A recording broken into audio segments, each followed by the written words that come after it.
set that up to go somewhere. Yeah, yeah.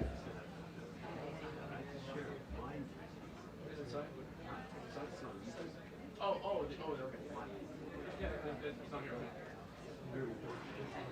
Oh, yeah. It's, so we do talk about sex trafficking.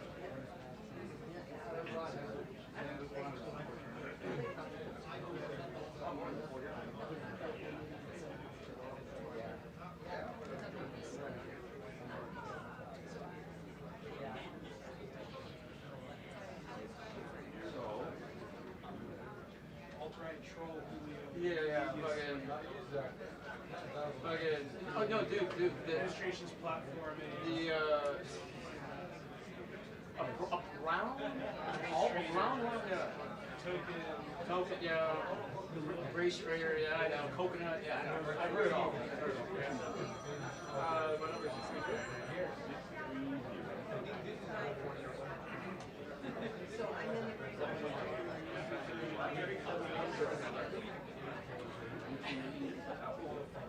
yeah. Yeah, sure. Yes, but the fund is not anymore. What is it that we're doing? Yeah. So what's certified? Right.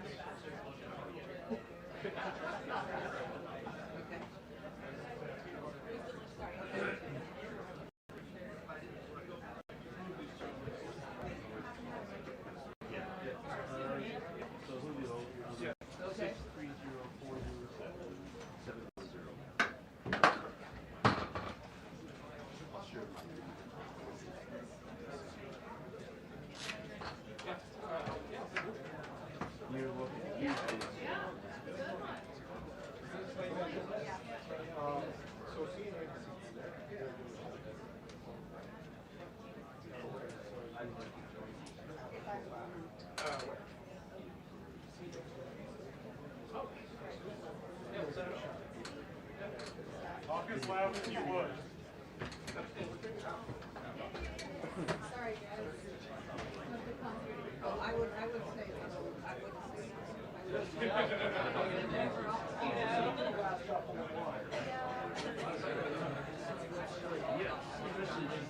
Especially and New York City, right? Yeah, you're good.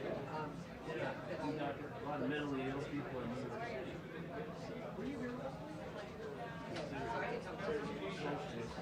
I gotta go back. I'll be right back.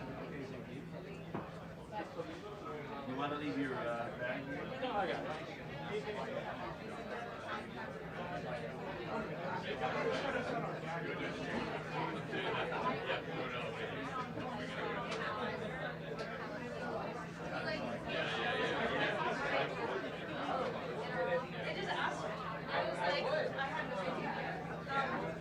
Let me see if I can figure out how to do it.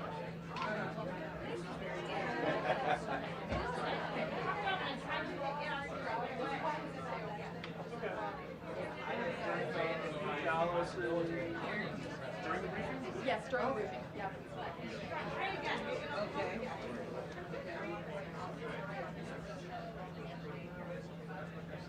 In 15 minutes. And then what's the second episode? First. Okay, what is the question for the second?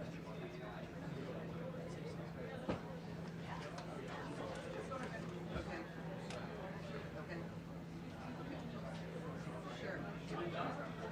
Sure.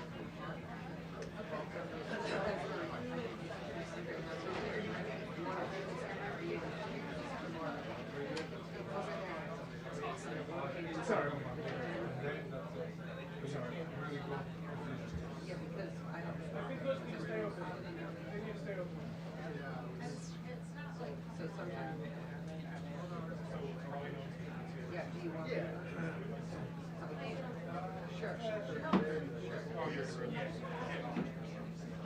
right, sure. Yeah, it was a little. No, we didn't. A little bit. Okay. Sure. Sure, sure, sure.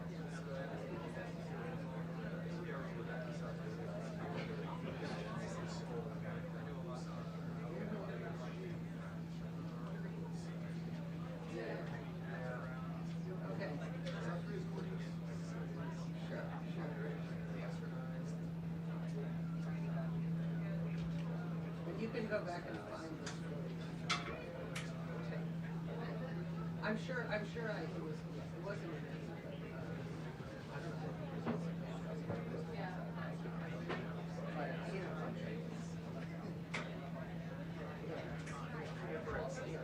Well, there were many.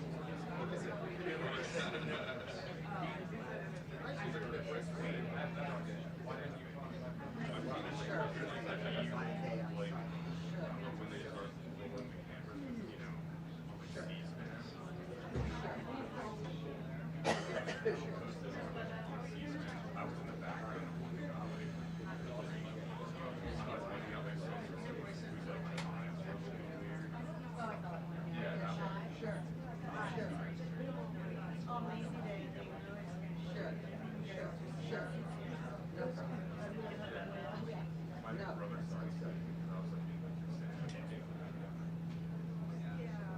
Yeah, okay, thank you so much. No, that's great. Okay. Okay, good. How are you?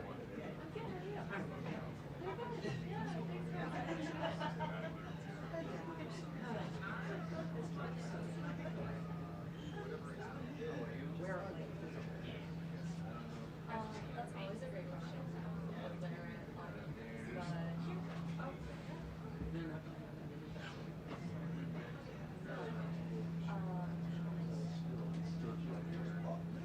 yeah, I usually start with that. I think just like, it was, about, my mom was here.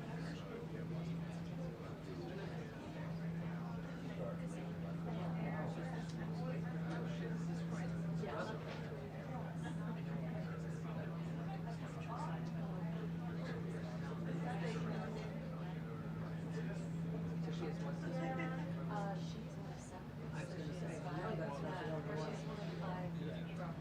Okay, and then the brother. He was super.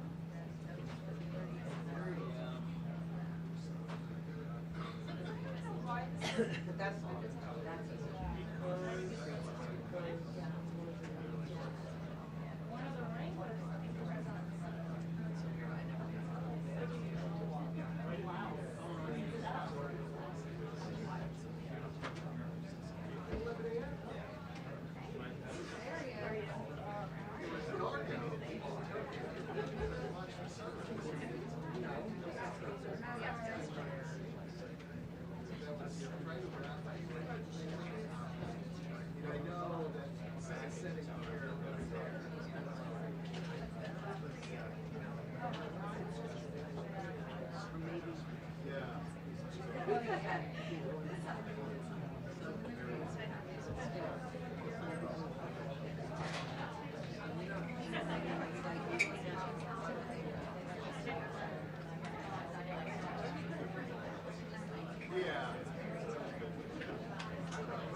Yeah.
Chris Ballard, very good about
That's kind of hard for you to do what you do. Let's cut it from the edge.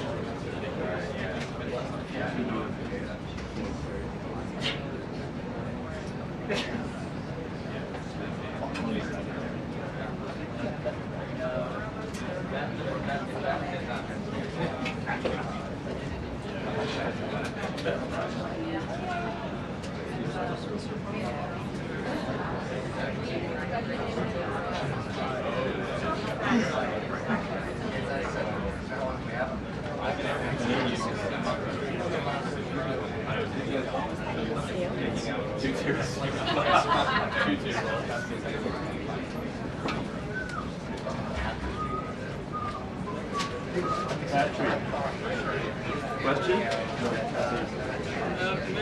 What?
Jerry's sitting on a couple.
Oh, yeah. God, you guys were up here.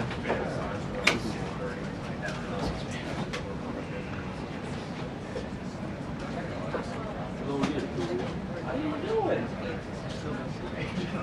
Yeah, was a debate about the door. There was a debate about the door. Something about the temperature.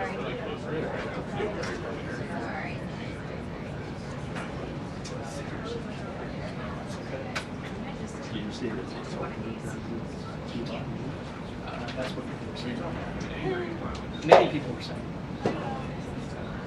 People familiar with the situation. They are. Isn't it? No, it's ours. It's just Oh, good. Too much water. Yeah, you could say that. I could. Yeah, there's so many colors that come around this day.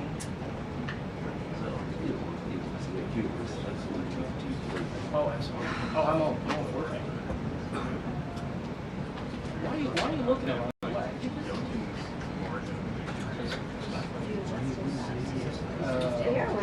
A lot. A lot. E-L-A-A-D. I think, right? That's what it's A lot. Means gone forever. Means what? It's gone forever. I don't have a problem with that. Yeah, July. The month. Okay. But it sounds nice. At least it's not like Pepe or Pablo. Yeah, switch it up. Jose. Jose, yeah. Hey, good to see you. Nothing wrong with that. It's just. Or Jorge. Or Jorge Ventura. Yeah. First and last.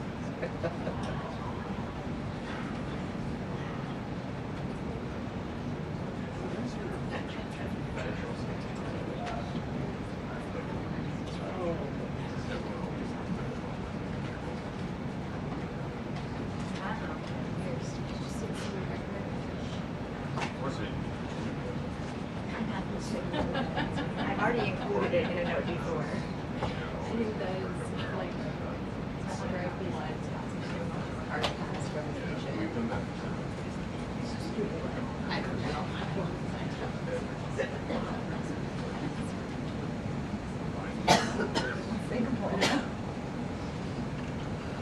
I actually did mention Good afternoon, everybody. Nice to see you on this beautiful fall afternoon. We are now on day 35 of the Democrat government shutdown. The Democrats' obstructionism will break the record for the longest government shutdown in American history tonight.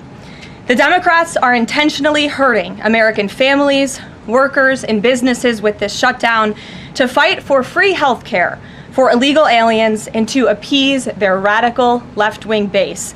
And it's a total disgrace. This past weekend, Americans traveling to weddings, funerals, vacations, and meetings faced significant flight disruptions at airports across the country because of staffing shortages. On Sunday alone, more than 5,000 flights traveling to and from U.S. airports were delayed. Since the Democrat shutdown began, 4 times as many staffing shortages have been reported at air traffic control facilities compared to last year.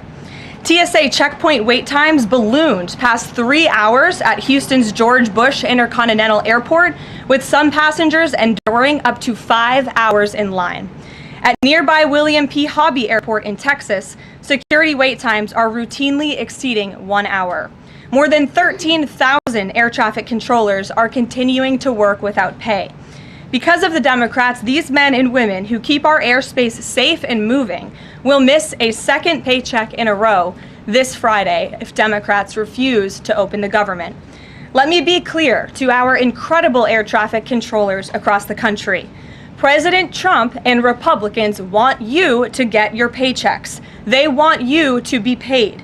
Please call on your Democrat senators and tell them to side with President Trump and Republicans to vote to reopen the government. Our nation's 4 largest airlines, United, Delta, American, and Southwest, have now all endorsed the Republican, nonpartisan, clean funding bill to end the government shutdown. Major unions, collectively representing tens of thousands of pilots, have also joined the airlines in calling on Democrats to pass the clean, nonpartisan CR. The travel industry is also imploring Democrats to end the shutdown and reopen the government.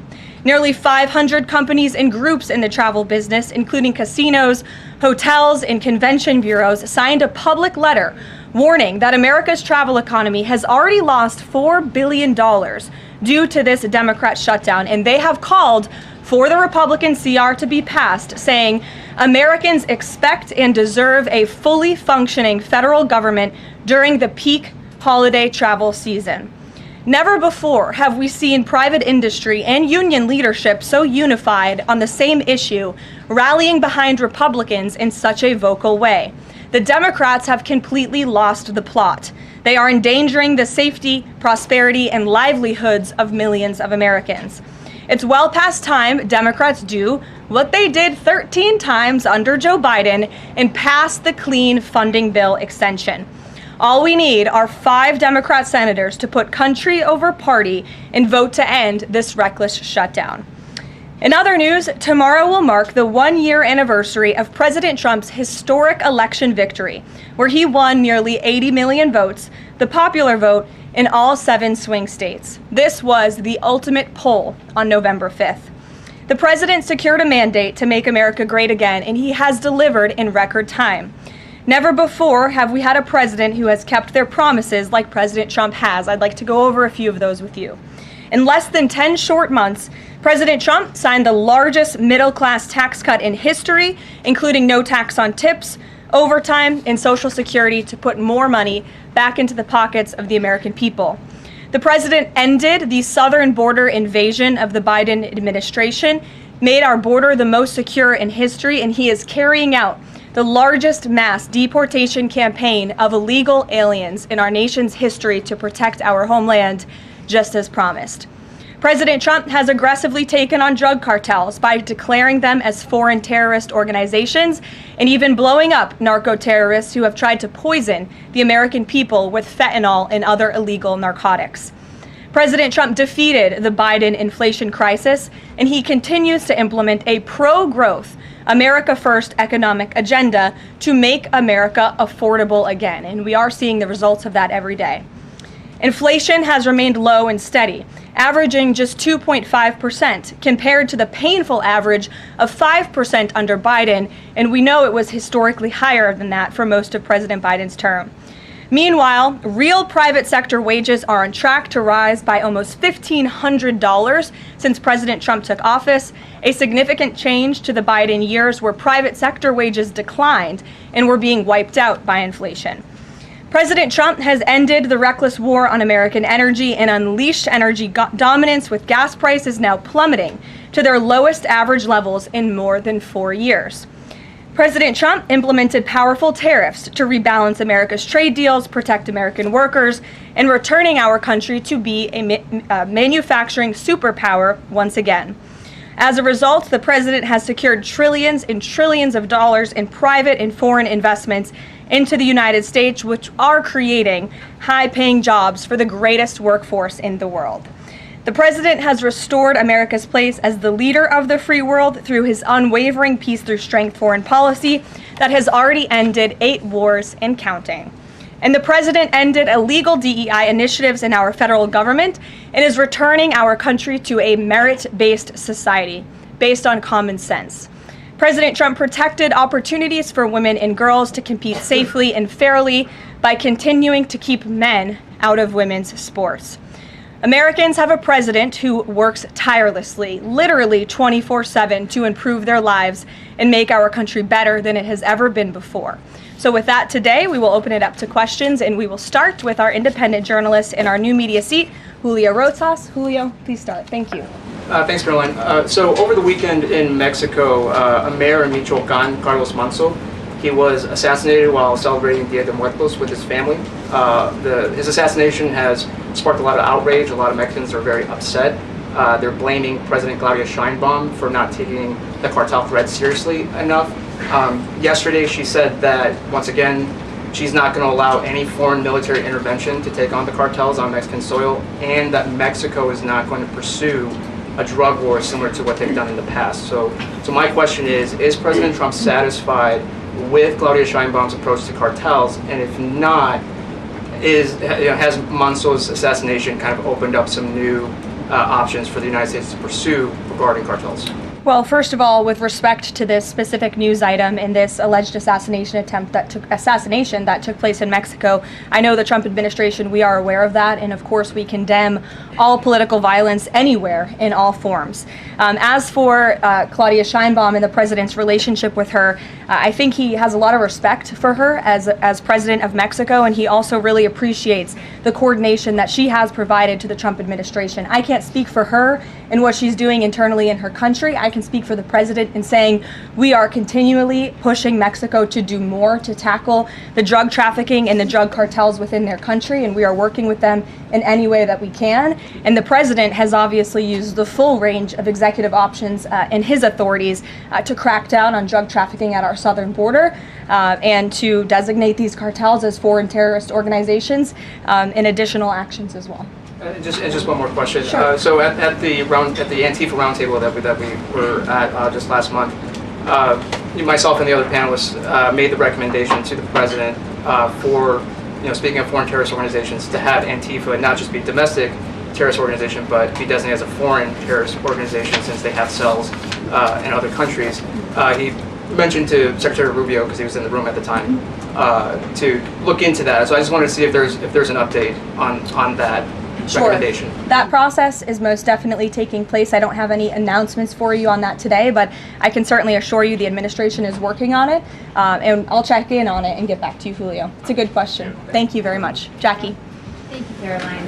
Zohran Mamdani blamed the president for bomb threats and intimidation at polling locations. He said, quote, part of the general approach of the Trump administration has taken to intimidate voters with baseless allegations of voter fraud as a means of trying to repress the voice of Americans across this country. I want to give you a chance to respond to that. Yeah, I saw those comments from Mamdani. I think they are completely irresponsible, and they are based on zero evidence. And I think this is just another example of how the Democrat Party unfortunately stands for nothing. All they stand against is President Donald Trump. And I think it's quite sad to see that we have someone at the top of the ticket on an election day today saying such things about the president when he obviously had absolutely nothing to do with those threats. And on the shutdown, Democrats have been pretty quiet about the president's push for the nuclear option, terminating the filibuster. Is there any concern around here that Democrats might actually want Republicans to get rid of the filibuster so that one day when they're in power again, the door's already open for them to pack the Supreme Court, give statehood to D.C. and Puerto Rico, make mail-in balloting permanent, those kinds of things? I think the president has been very realistic and strong in his position on the filibuster. He's been very vocal about it. I just spoke to him about it. He feels really strongly about this. Republicans need to play tough and they need to play smart. That's how the president feels. And we know that Democrats, if they are ever given a chance at power again in this city, they will absolutely take away the filibuster from the United States Senate. In fact, you had 49 Democrats who already voted to do this before. The only reason it did not move forward was because you had 2 Democrats who are no longer in office because they were run out of town by the far left radical base of their party.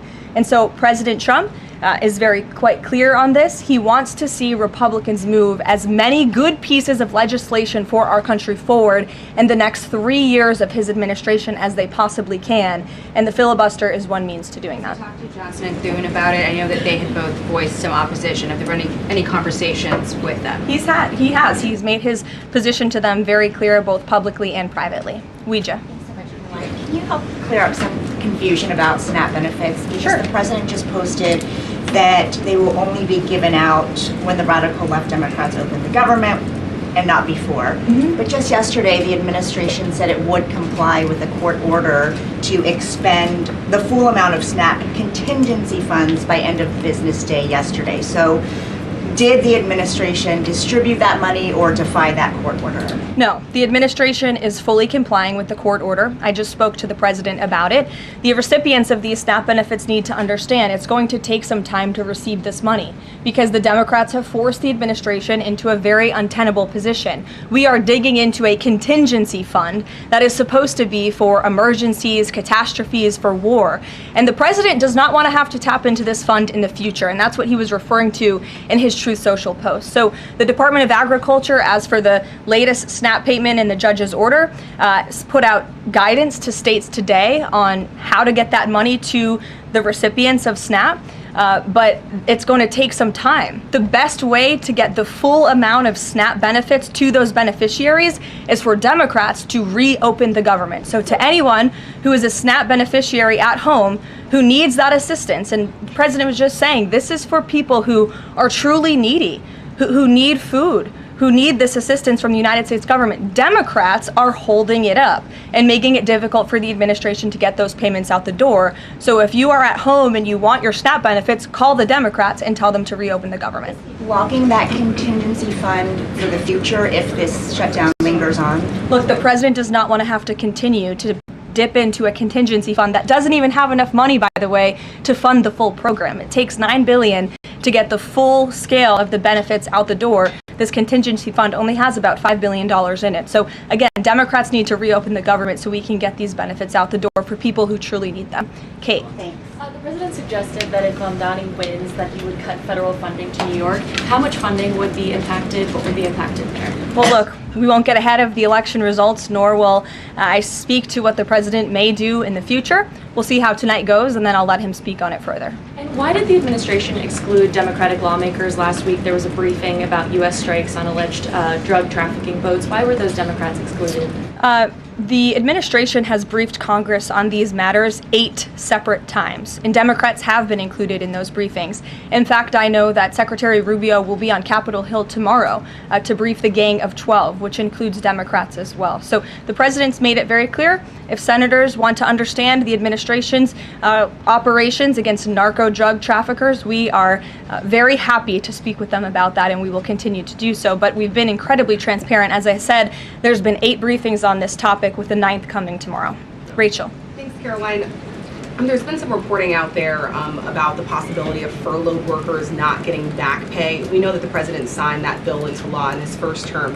Does the administration guarantee that all furloughed workers will get back pay? This is something we are very much open to discussing with Democrats as part of the discussions about the continuing resolution to keep the government open, and it's something that Republicans are talking with Democrats about right now. I won't get ahead of those negotiations or discussions. That's a possibility that may not happen, even though it's law. I just said Republicans in the White House are very much open to discussing this with Democrats. And just one last question. As this government shutdown now drags on, about to make history as the longest government shutdown in American history, can you talk about what the president is personally doing to try to see an end to this? He's pushing Republicans to keep voting and to keep opening up the Senate floor to vote for the clean continuing resolution. He had the Senate Majority Leader and the House Caucus Leader, Hakeem Jeffries, here at the White House to talk about this in the very early stages, to give them a chance to come to their senses and avoid this entire government shutdown at the very beginning. And they chose not to. And I think it's been very clear to everyone in this room and to everyone across the country that the Democrats are playing partisan politics with our United States federal government. And all Republicans have wanted to do for the last 35 days is reopen the government. That has been the president's position since day one. It is his position today on day 35. And all we need are 5 common sense Democrats with have a little bit of courage and come to the table and vote with Republicans. I saw Senator John Fetterman on television last night saying that he hopes more folks in his party will step up. And we certainly agree with him on that point. Sure. Caroline, the president posted on True Social that the voting underway in California is, quote, rigged. What evidence does he have of that, and what does it mean that mail-in ballots in that state are under legal and criminal review? By whom and why? And also, in this vein, does the White House still plan to issue an executive order banning mail-in voting, and what legal authority do you have to do that? The White House is working on an executive order to strengthen our elections in this country and to ensure that there cannot be blatant fraud, as we've seen in California with their universal mail-in voting system. It's absolutely true that there's fraud in California's elections. It's just a fact.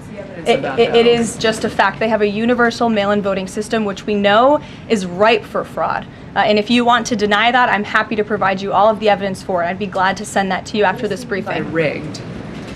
Fraudulent ballots that are being mailed in the names of other people, in the names of illegal aliens who shouldn't be voting in American elections. There's countless examples, and we'd be happy to provide them.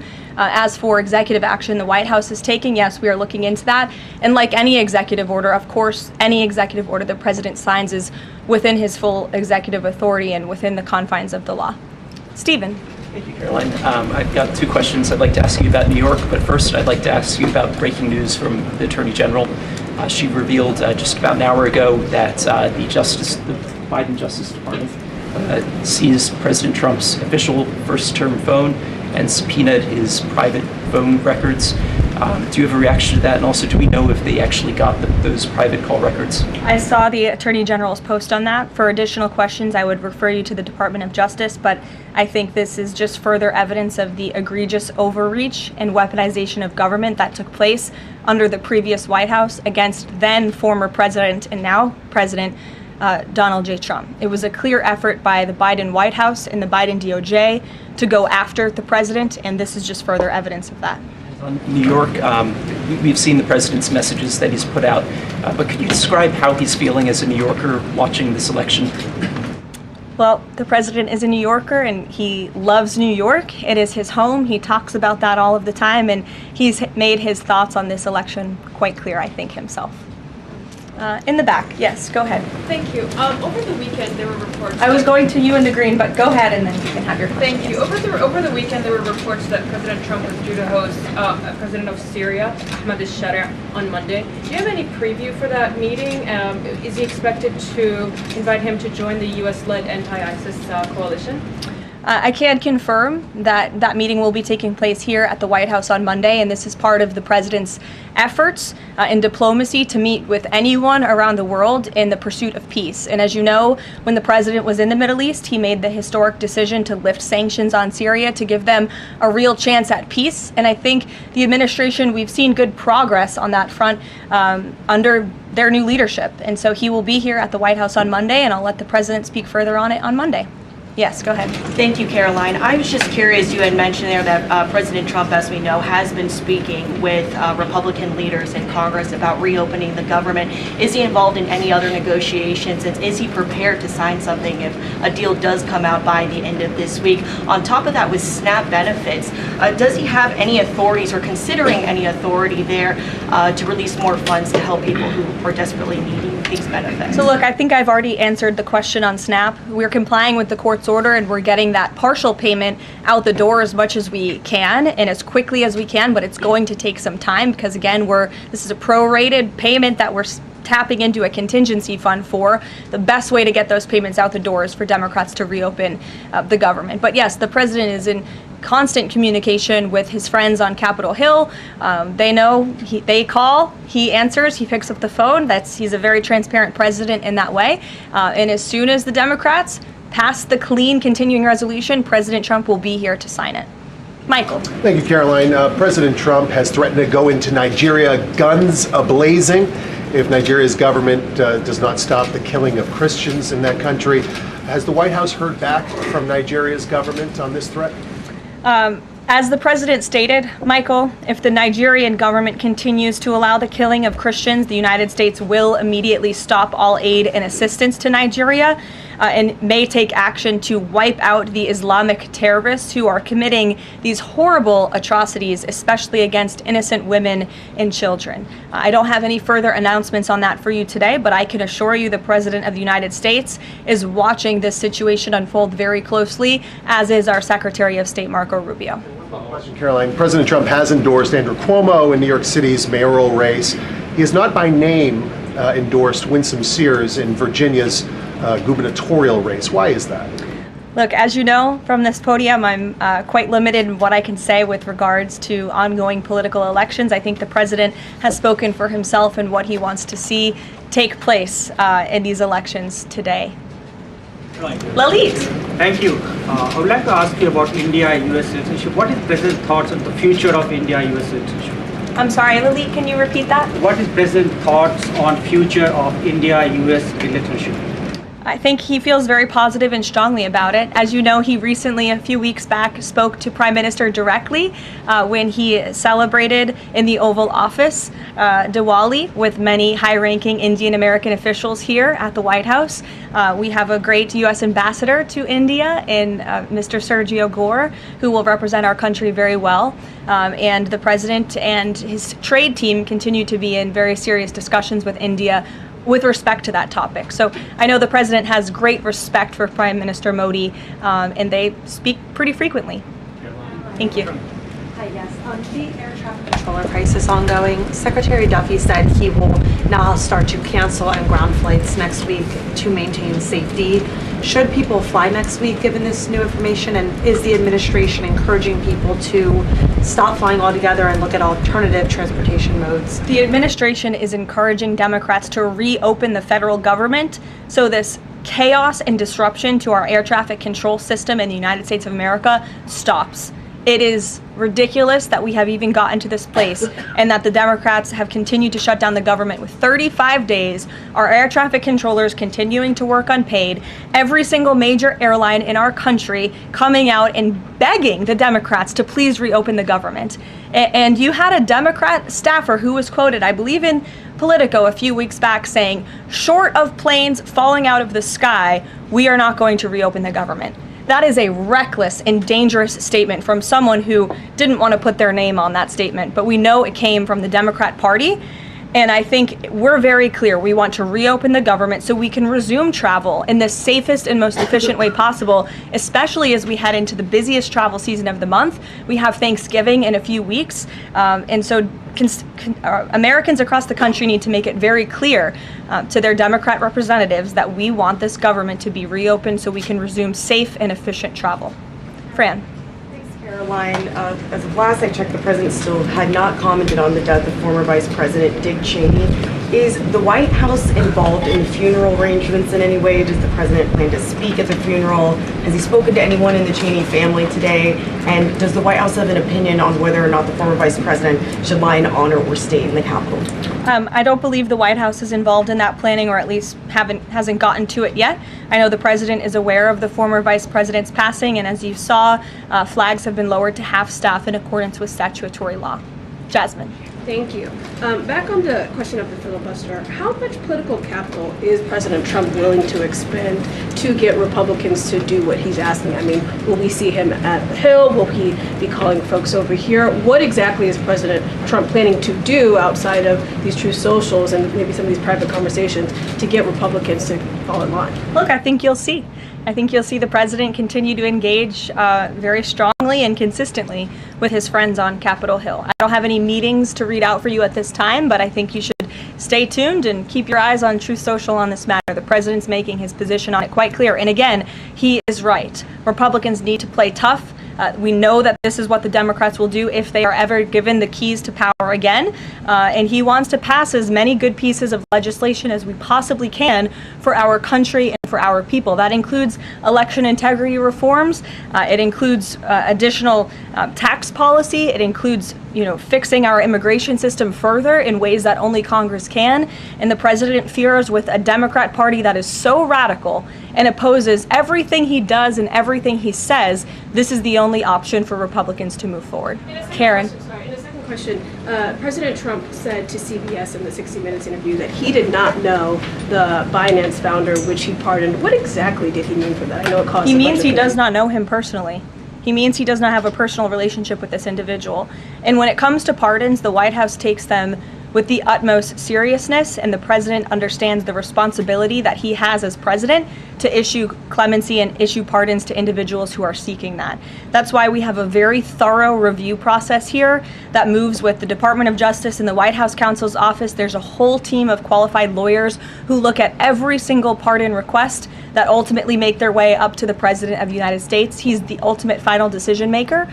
And he was very clear when he came into office that he was most interested in looking at pardoning individuals who were abused and used by the Biden Department of Justice and were over-prosecuted by a weaponized DOJ. And the individual you're referring to, that was certainly the case. Even the judge in his case said that the sentencing that the Biden administration was asking for was egregious and went too far. And so the president is correcting that wrong, and he has officially ended the Biden administration's war on the cryptocurrency industry, and I think that's the message he sent with this pardon.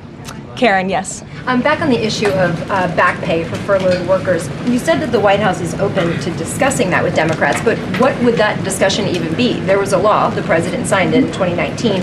what could a discussion look like? Why is that even open for discussion? Look, Karen, as I said, Republicans are talking about that with Democrats right now, and I don't want to get in the middle of those sensitive conversations. But as we've complied with the SNAP order, the White House, the administration is always going to comply with the laws. We're always going to comply with the ruling of judges across the country. But the Republicans are discussing this matter with Democrats right now. Why would there even be a consideration of not paying those workers? Tom Dempsey with News Nation. Big day in the Supreme Court tomorrow with President Trump's tariff policy facing a legal challenge. What's at stake with that case? And if the Supreme Court rules against the Trump administration, what is Plan B for trade policy? I'll tell you, the White House is always preparing for Plan B. It would be imprudent of the president's advisors not to prepare for such a situation. With that said, we are 100% confident in the president and his team's legal argument in the merits of the law in this case, and we remain optimistic that the Supreme Court is going to do the right thing. The importance of this case cannot be overstated. The president must have the emergency authority to utilize tariffs. Look at what President Trump has been able to do with the leverage and the power of tariffs. He's been able to sign peace deals all over the world and end global conflicts and literally save lives. He's been able to bring in trillions of dollars of investments into our country. In fact, this year alone, we are going to cut the deficit by $600 billion, namely because of the president's effective use of tariffs. And the president strongly believes that economic security is a matter of national security, and tariffs have a lot to do with that. And this case is not just about President Trump. It's about the use of this emergency authorization for tariffs for future presidents and administrations to come, and we're confident and hopeful that the Supreme Court will do the right thing. Kristen. Why did President Trump get an MRI during his recent visit to Wall Street? Look, as President Trump said, he would inquire with the physicians. I'll check back on that. But as the physical itself stated, Kristen, and as you all know, because you were all witness to it, every single day the president is in optimal physical health. This was a follow-up appointment, and we provided a detailed readout of that physical. I'm happy to give it to you again, and I can inquire further. With all due respect, an MRI is a very specific procedure. It's done on a part of the body looking for something specific, so it's not generally part of any kind of routine checkup. And in addition, President Trump has said that he wants to be transparent. He told us to ask the doctors, which we have and have not heard back. Why don't we have more information on this? As I said, I'll check back for you. Go ahead. Karen, can you update us on the mediation efforts this administration is leading in Sudan, trying to achieve a ceasefire there? Sure, yes. The United States is actively engaged in efforts to bring about a peaceful resolution to the terrible conflict in Sudan. We remain committed to working with our international partners, including Quad members, Egypt, Saudi Arabia, the UAE, as well as others, to lead a negotiated peace process that addresses both the immediate humanitarian crisis and the longer-term political challenges. I actually spoke with Secretary Rubio about this morning, as of course there's been, kind of an uptick in recent reporting on the matter, and he assured me that the administration is very much engaged. We're in pretty frequent communication with those Arab partners that I just mentioned, and we want to see this conflict come to a peaceful end, just as we have with so many others, but the reality is it's a very complicated situation on the ground right now. Yes. Hi, yes. Just trying to go back into the subject of Mexico. Is the Trump administration planning to send U.S. troops to Mexico to combat drug cartels, as reported by other outlets? That's not something I would confirm from this podium if it were happening, so I will not comment on that. Eamon. Thank you, Caroline. Why did the president decide not to go to the Supreme Court tomorrow? He'd indicated earlier that he might want to go and attend in person. Yeah. Now he's saying he's not going to go. Why? The president did have an interest in attending the Supreme Court hearing tomorrow, as I just expressed how important it is to him, the administration, and the country, this case. But he is traveling to Miami tomorrow, as you all know, to give an economic address with the mayor of Miami and many global business leaders to talk about his historic success with the economy over the past 10 months and talk about sort of where we are headed as a country in terms of our economy. So he'll be traveling tomorrow on the road in Miami. That's why he won't be here, but Secretary Scott Bessent will be in attendance at the hearing tomorrow at the request of the president. He has said that he doesn't want to export the high-end NVIDIA chips to China, but the Wall Street Journal reported yesterday that there was some question about whether the president would raise this as a possible concession with the Chinese side during his meeting with Xi Jinping. So does the White House consider NVIDIA chip exports to China to be a closed issue right now, or is this an ongoing negotiation between the United States, China, and NVIDIA at this point? The president has made his position on this very clear, both to the Chinese and also to all of you. He's answered this question directly. As for the most advanced chips, the Blackwell chip, that's not something we're interested in selling to China at this time. Annie. Does the president think that the results of the Virginia or New Jersey gubernatorial races tomorrow or statewide races tomorrow will in any way reflect a voter sentiment towards his administration? Look, Annie, I'm not at liberty to talk about the election results, and I certainly won't get ahead of them. I'm not going to engage in hypotheticals that may or may not happen tonight. We'll have to watch and see. And I'm sure you'll hear directly from the president tomorrow on that point. On Snap, just really quickly, is there anything that prompted the president's tweet this morning? Because it did seem quite different from some of his other communications about Snap. It seemed a little bit out of the left field. I'm just wondering if he had a conversation or if there's anything you're aware of that caused him to decide to, at around 11 o'clock, to send out that message. Look, the president is constantly well read on the news, as you know, and he is very much aware we are in day 35 of a government shutdown in which these SNAP benefits, we're pushing them out the door. USDA put out that guidance to the states this morning. The president was aware of that, and he wants to make it very clear that these benefits are in jeopardy because of the Democrats, and they should just open the government so that we can continue getting these funds out the door in an easier and more efficient way. There's some new reporting that just dropped a few minutes ago that the Trump administration is negotiating with the makers of Ozempic to sell some weight loss drugs for $149 a month. That's according to the Wall Street Journal. Do you have any more information on that? Can you confirm that? I think the president has said himself in previous Most Favored Nations announcements that this is something that the administration has been engaged in and looking into. I won't get ahead of the president on any future announcements, but I will echo his strong commitment to bringing down drug prices in this country. And you've heard it directly from Secretary Kennedy and Dr. Marty McCary and his entire Health and Human Services team, how committed the president is to bringing down the cost of drugs, and we're working with pharmaceutical companies to do that every day. Very quickly, Caroline, on SNAP. I know it's been asked, and I know Reach asked it, but I want to put a fine point on it. You talked about the president's post here, and he wrote that SNAP benefits will only be given when the radical left Democrats open up the government.